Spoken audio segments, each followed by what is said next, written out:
शिवसेना शिंदे गटाचे आमदार संजय गायकवाड आणि भाजपचे खासदार अनिल बोंडे यांच्या विरोधात आज काँग्रेसचं तीव्र आंदोलन आहे। माझ्यासोबत नागपूर काँग्रेसचे अध्यक्ष आमदार विकास ठाकरे आहे। विकास भाऊ, काय सांगणार? मला असं वाटतं की गायकवाड जे बोलले, बोंडे जे बोलले, हे महाराष्ट्राच्या संस्कृतीला शोभणारं नाही आहे। अशा प्रकारे आम्ही जीभ कापू हे म्हणतात, जिभेला चटके द्या। काही हलवा आहे का कोणाची जीभ कापणं चटके देणं?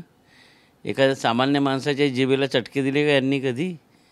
आणि जीभ कापली का? काहीतरी उचलली जीभ, लावली टाळूला, काहीतरी बोलून आपली प्रसिद्धी घ्यायची आणि वातावरण खराब करायचं। मला वाटतं की निवडून दिलेल्या जनप्रतिनिधींनी जबाबदारीने बोलायला पाहिजे, मग तो कुठल्याही पक्षाचा असतो।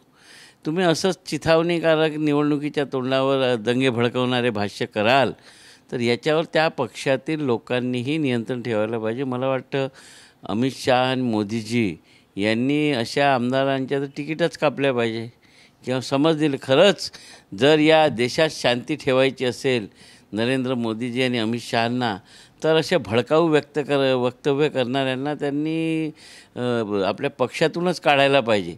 आणि जेव्हा पक्षातून काढत नाही आणि त्यावर कोणची कारवाईसुद्धा होत नाही, तर मग त्यांचाच याला पाठिंबा आहे आणि त्यांच्या तोंडची भाषा हे बोलत आहे असं समजावं लागेल। आणि म्हणून या कृतीचा निषेध म्हणून आजचं हे आंदोलन आहे। पोलीस स्टेशनला घेराव घालणार असल्याची ही माहिती आहे। किती कार्यकर्ते आंदोलनात असणार आणि काय सांग? नाही, आता पोलीस स्टेशनला घेराव कशाला घालणार आहे आम्ही? आमची मागणी आहे की असं वक्तव्य करणाऱ्यावर कोणचा गुन्हा दाखल होतो। याच्या आधी असंच कोणी वक्तव्य केले होते, त्याच्यावर गुन्हे दाखल झाले होते। मग यांच्यावर गुन्हे केव्हा दाखल करणार? भाजपा अशा लोकांना प्रोत्साहन देणार आहे का? अशा लोकांना हे केलं म्हणून बक्षीस देणार आहे का? हे सगळे विषय आहे।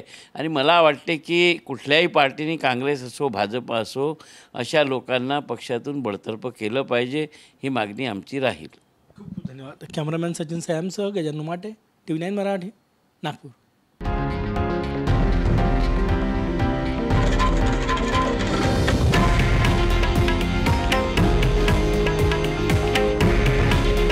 हे आहे देशातील नंबर 1 न्यूज नेटवर्क आणि आपण पाहत आहात TV9 मराठी।